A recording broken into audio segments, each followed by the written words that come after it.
Hello everyone.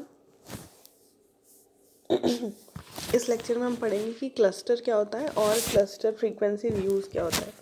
Last lecture में हमने cell और सेल साइट के बारे में समझ लिया था। ये जो सेल यहाँ पे दिखाया गया है, इसमें जो बीच में ब्लैक कलर का पॉइंट है that is represented as cell site, और इसके आसपास ये जो मेक हो रहा है पूरा hexagonal shape that is a cell. अब सेल जो है हेक्सागन भी हो सकता है, एक सर्कल भी हो सकता है, या कोई सा भी दूसरा ज्योमेट्रिक शेप हो सकता है जो कि रेगुलर हो, जैसे कि ट्रायंगल, स्क्वायर या hexagon.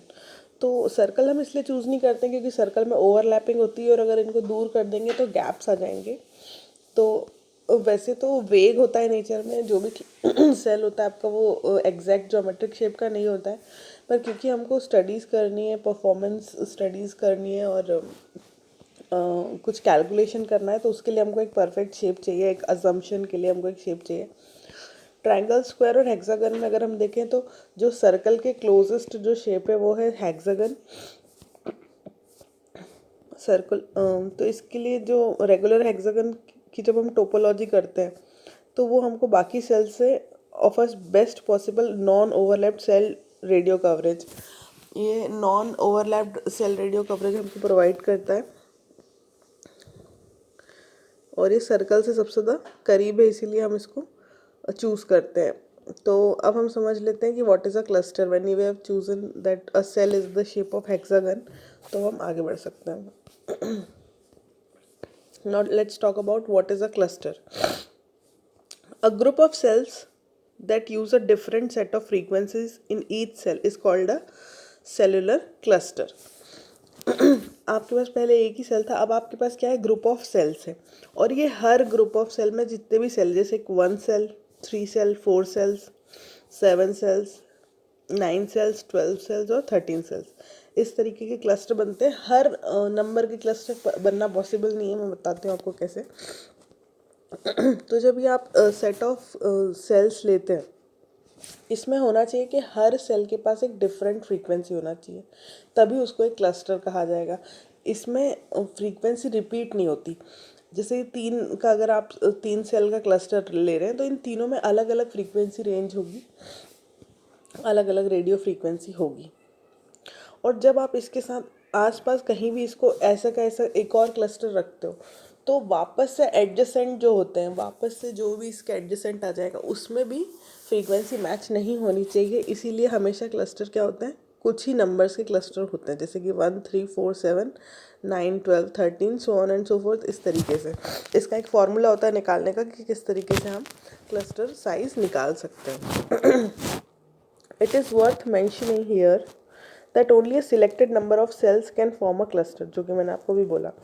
It follows certain rules before any cell can be repeated at a different location. इसके क्या डिफरेंट रूल्स है कि जो फ्रीक्वेंसी आपस में है वो आसपास वाले सेल्स की फ्रीक्वेंसी सेम नहीं होनी चाहिए। Two or more different cells can use the same set of frequencies or channel if these cells are separated in space such that the interference between cells at any given frequency is at an unacceptable level. अगर दो cell को frequency share करनी है तो वो cell इतने दूर होने चाहिए कि आपस में इंटरफेरेंस होने का कोई चांस ना हो। That means the cluster can be repeated at any number of times in a symmetric manner in order to cover the designated large geographical service area. आपको एक पूरा एरिया कवर करना है तो ये जो क्लस्टर्स हैं ये बार बार आप रिपीट कर सकते हो, पर आपस में कभी भी फ्रीक्वेंसी को मैच नहीं, सेम फ्रीक्वेंसी वाले सेल्स को आसपास नहीं आना चाहिए, और आप इसको बार बार रिपीट कर सकते हो। लेट देयर बी के number of sales having different set of frequencies in a cluster. इसको मान लीजिए अगर के है तो के क्या होगा, क्ले होगा उसका क्लस्टर साइज। तो एक क्लस्टर में जो भी जितने नंबर ऑफ सेल्स होते हैं उसको क्या बोलते हैं, cluster size. Common reuse patterns of hexagonal cell clusters. ठीक है, तो ये क्या हो गया आपका सेल्यूलर क्लस्टर। अब हम समझते हैं कि what is frequency use reuse concept, है ना, सेल्यूलर फ्रीक्वेंसी। अब देखिए सेल्यूलर कम्युनिकेशन का मेन पॉइंट क्या होता है कि single base station serves a wireless communication system. अगर एक ही सिंगल बेस स्टेशन अगर सबको सर्व करेगा तो उसके लिए जो ट्रांसमिशन है वो बहुत ज़्यादा लगेगी, और उसके लिए अगर लार्ज नंबर ऑफ़ यूज़र्स हैं तो वो प्रोवाइड नहीं कर पाएगा, है ना, क्योंकि उसके पास जो ट्रांसमिशन पावर है उतनी नहीं है कि वो बहुत सारे यूज़र को सपोर्ट कर सके. Due to availability of limited radio frequency spectrum, the maximum number of simultaneous users in a system is also limited. अगर आप बात करें स्पेक्ट्रम की, जो हम पहले पढ़ चुके हैं, तो रेडियो फ्रीक्वेंसी स्पेक्ट्रम अगर आप लिमिटेड वो कर देंगे कि सेम कर देंगे बड़े एरिया के लिए, तो उसमें वो बहुत ज़्यादा मोबाइल यूज़र्स को सपोर्ट नहीं कर पाएगा. तो इसीलिए हम क्या करते हैं, छोटे छोटे एरिया में अलग अलग सेल बना देते हैं और सबको अलग अलग अलग अलग फ्रीक्वेंसी, रेडियो फ्रीक्वेंसी दे देते हैं, ताकि क्या हो कि उसमें अगर ज़्यादा नंबर ऑफ़ मोबाइल यूज़र्स भी आ जाए तो वो उसको सपोर्ट कर सके. अगर आपको सेल का एरिया बड़ा करना है तो आप उन एरियाज़ में कर सकते हो जहाँ पे मोबाइल यूज़र्स कम है, जैसे कि कोई रूरल एरिया हो गया, है ना, रिमोट एरिया हो गया. इस जगह पे जहाँ पे जो डेंसिटी है वो भी कम होती है और मोबाइल यूज़र्स कम होते हैं, वहाँ पे आप दे सकते हो. अदरवाइज़ आपको छोटे एरिया देने चाहिए और फ्रीक्वेंसी को क्या कर लेना चाहिए, दूर दूर यूज़ कर लेना चाहिए. आपस में इंटरकनेक्शन नहीं होना चाहिए फ्रीक्वेंसी का एक सेल में. The conventional radio communication system are faced with the problem of limited service area capability and inefficient spectrum utilization. जो कन्वेंशनल रेडियो कम्युनिकेशन सिस्टम था उसमें ये प्रॉब्लम आ रही थी. This is because these systems are usually designed for providing service in an autonomous geographic zone by selecting radio frequency channel from a specific allocated frequency band. अगर आप same पहले जब हम देते थे कि सेम रेडियो फ्रीक्वेंसी होती थी तब तो ये प्रॉब्लम बहुत आती थी कम्युनिकेशन वाली. Contrary to this the present mobile radio, अब जो है present mobile radio communication system है वो कैसे है, वो वाइड एरिया कवरेज और हाई ग्रेड ऑफ सर्विस के लिए डिज़ाइन करे गए हैं. तो सिस्टम जो रिक्वायर्ड है इसको प्रोवाइड करने के लिए वो क्या करता है, वो अवेलेबल स्पेक्ट्रम का इफ़िशिएंटली यूज़ करता है.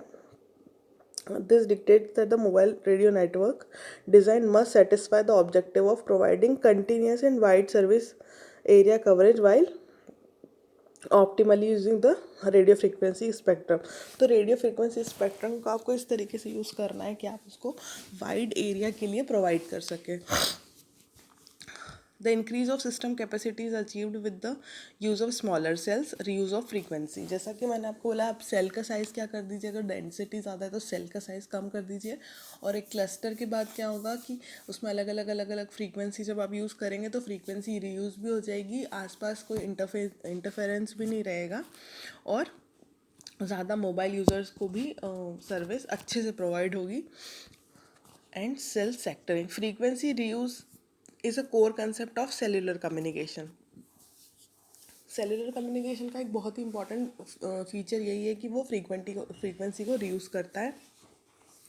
The design process of selecting and allocating channel groups for all the cellular based stations within a system is called frequency reuse.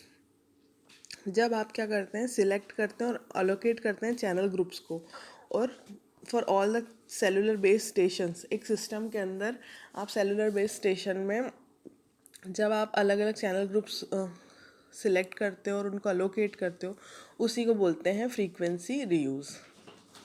Thus, the large coverage area, efficient spectrum utilization and enhanced system capacity are the major attributes of a cellular communication. तो इसके major attribute क्या है cellular communication के, कि large coverage area पे efficiently ये क्या करता है, utilization करता है स्पेक्ट्रम का और सिस्टम कैपेसिटी को बढ़ा देता है.